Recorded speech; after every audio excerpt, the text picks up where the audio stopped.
नमस्कार मेरे प्यारे भक्तजनों, जय श्री गणेश। भगवान गणेश और देवी करवा को समर्पित करवा चौथ के व्रत का सुहागिन महिलाओं के लिए विशेष महत्व है। यदि महिलाएं इस दिन करवा चौथ के व्रत की कथा का पाठ नहीं करती हैं तो उनकी पूजा का पूर्ण फल नहीं मिलता है।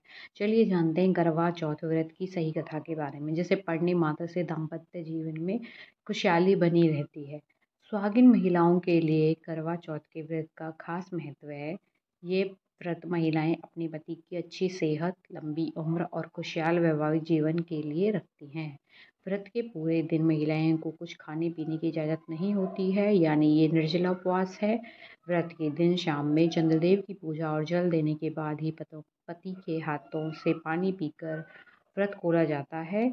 करवा चौथ के दिन व्रत रखने के साथ साथ भगवान शिव, देवी पार्वती, गणेश जी, नंदी जी और कार्तिकेय देव यानी शिव परिवार की विधि पूर्वक पूजा करनी चाहिए। शिव परिवार के अलावा इस दिन सूर्य देव, चंद्रदेव और देवी करवा की पूजा का भी विधान है। माना जाता है कि व्रत रखने के साथ महिलाओं को इस दिन करवा चौथ के व्रत की कथा का भी पाठ जरूर करना चाहिए। आज हम आपको करवा चौथ की एक प्राचीन कथा के बारे में बताने जा रहे हैं, जिसे पढ़ने के बाद ही व्रत का पूर्ण फल मिलता है, साथ ही दाम्पत्य जीवन में खुशहाली बनी रहती है। करवा चौथ व्रत कथा। पौराणिक कथाओं के अनुसार एक करवा नाम की स्त्री थी जो अपने पति के साथ रहती थी। एक दिन करवा का पति नदी में स्नान कर रहा था। नहाते समय नदी में मगरमच्छ आ गया और उसने करवा के पति का पैर पकड़ लिया। मदद के लिए उसने अपनी पत्नी को आवाज़ दी।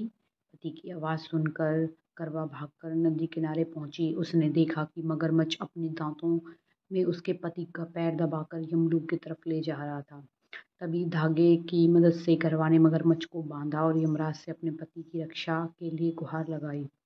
करवा ने यमराज से अपने पति को वापस करने का आग्रह किया। इसी के साथ उसने मगरमच्छ को दंड देने के लिए कहा। तब यमराज ने कहा, मगर की आयु शेष है, मैं अभी उसे यमलोक नहीं भेज सकता। इस पर करवा ने कहा, यदि मेरे पति की जान बचाने के लिए मेरी सहायता नहीं की तो मैं आपको श्राप दे दूंगी। करवा का साहस देख यमराज डर गए। फिर उन्होंने करवा के पति को दीर्घायु का वरदान दिया और मगरमच्छ को यमपुरी भेज दिया। इसी के साथ उन्होंने करवा से कहा, जो स्त्री कार्तिक मास के कृष्ण पक्ष की चतुर्थी तिथि यानी करवा चौथ के दिन व्रत करके करवा की कथा को सुनेगी या पढ़ेगी, उसके पति की रक्षा मैं खुद करूंगा। इसी वजह से हर साल सुहागिन महिलाएं कार्तिक मास की कृष्ण पक्ष की चतुर्थी के दिन करवा चौथ का व्रत रखती हैं और अपने पति की लंबी आयु की कामना करती हैं। जय श्री करवा माता, जय श्री गणेश।